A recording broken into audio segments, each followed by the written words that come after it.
Do you wake up dreading going to work? If Monday blues are true for you, then this video is for you. Now, we spend approximately 70,000 hours of our life working, and that's a pretty big number of hours to be unhappy with during our lifetime. So, today I'm going to be sharing with you 5 tips that you can use to be happy at work. The first tip that I have for you is to remind yourself why you said yes to this job. Now, I've changed about 5 jobs in my career. And if you are like me, then you probably created a pros and cons list before you said yes to your current job. If you didn't, now is the time to create that list. List down all the reasons why you took that job. For example, it could be you took the current job because of the benefits. You took it because of the money that it pays.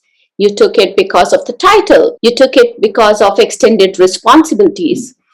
And once you create that list, identify what is still true. So if 70% of those reasons why you took this job are still true and they're working for you, then you have to reset your mindset.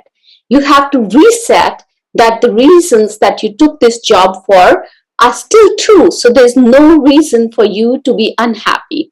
And that's an identification. That's a little reminder to you that you are putting too much pressure on this job to make you happy, even when it's meeting 70% of the goals that you set this job for, right? So that is important. It's important to understand why you took this job in the first place and whether the job is still meeting your requirements or not. So that's the first tip. The second tip is to switch up your routine. If your routine is to get up in the morning and get busy with your emails, please change it. If your routine is that you create a to-do list early in the morning, start doing it a night before. But basically what you want to do is you want to build your schedule in such a manner so that your energy levels do not drop down during the course of the day. So what do I do to switch up my routines? After every few hours during my day, I plan for activities that give me an energy boost. So for example, sharing my thoughts on social media gives me a boost. Recording a podcast gives me a boost. Talking to my network gives me a boost. So I plan my day in such a manner that I naturally build these energy boosters in my schedule to keep my energy levels high during the day. So that's my second tip for you. Switch up your routine. The third tip that I have for you is to add a new goal to your life. Now, unhappiness typically stems from discontentment. It stems from complacency. And what you want to do is you don't want to be complacent in your role. What you want to do is you want to identify a new goal in your life. And this goal can be anything. This goal could be professional development. It could be personal development. It could be a new hobby like learning how to play guitar or bike riding or getting yourself in shape or reading 5 new books this month. But give yourself a new goal in your life. And by doing that, what you are doing is you're basically taking away the power that you have currently given to your job to keep you happy and focus and channelize that energy into the new hobby. And what you're doing is you're diversifying that source of happiness now to another hobby to keep you happy. And when that happens, the pressure on your relationship with your job reduces, and that's why you're more happy. So I frequently pick up a new hobby or pick up a new goal for myself. I actually do it every other month just to do a check on myself. Am I doing good with these goals that I currently have, or do I need to switch up to a new goal? So a while back, I started my podcast, and the reason behind that was that I wanted to have another source of happiness in my life. Then after some time, I added Alexa skills to my portfolio, and that was because I wanted another source of happiness. And every time I receive emails from my audience letting me know what a difference I'm making in their lives through either my Evolve initiative or through my YouTube videos or through my podcasts or my speaking engagements, it makes me happy. And what I've done in this process is I've taken away that source of unhappiness that sat with my job to all these different platforms where I now find joy. So that was my third tip for you. Add a new goal to your life.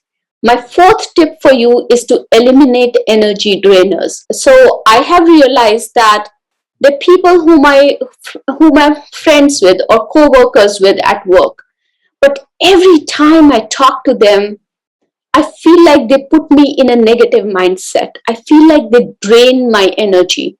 So what I have started doing is I've started identifying these sources of energy drainers in my life, and I have started slowly eliminating them. Now you would say, Rashim, there's so many energy drainers that I have in my life, and I can possibly not stop talking to them. It's a requirement on my work front to be able to work and collaborate with these people. So I'm not saying that you stop collaborating with these people, but you change the focus of your conversations. And once you do that, you would realize that after you hang up, after you're done with your calls with these people, you would not start feeling low. I will tell you that I used to work with one of my coworker, great person to work with, great ideas. But every time I spoke to him, I felt like there was so much that I did not know, and he would not leave me in a that conversation would not leave me in a great state of mind. It would actually make me feel like I did not know about my job, or I did not know enough what was going on in the industry, and that was not true. So what I had to do was I had to change the context of my conversations with this person. And when I changed the context of the conversations with this person and did not allow him to get into my energy sphere around me, I realized that my conversations with him became more effective, and I ended those calls still feeling great about myself. So eliminate those energy drainers from your life if you can. And my fifth and the last tip that I have for you is to remember that work is not democracy.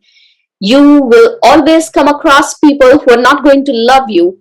You're going to have conflicts as well. You will have to negotiate, and there'll be energy drainers around you. But you have to remember that work is not democracy. So do not put that pressure on everybody, including work, to keep you happy, to keep you as the focal point of their conversation. And when that mindset shift happens, when that change in perspective happens, you will notice that you are by default more happy at work. So those are my 5 tips on how to be happy at work. I would love to know from you how you can use these tips in your day-to-day life and find happiness in work. And if you're using any other techniques, please make sure to write those in the comment section below, because you'll be sharing it with the audience and me, and I will try those tips too. So if you haven't yet subscribed to my channel, now is the time to hit on the subscribe button and click on notification bell icon so that you get informed every time I upload a new video. Have a wonderful, wonderful week and keep succeeding.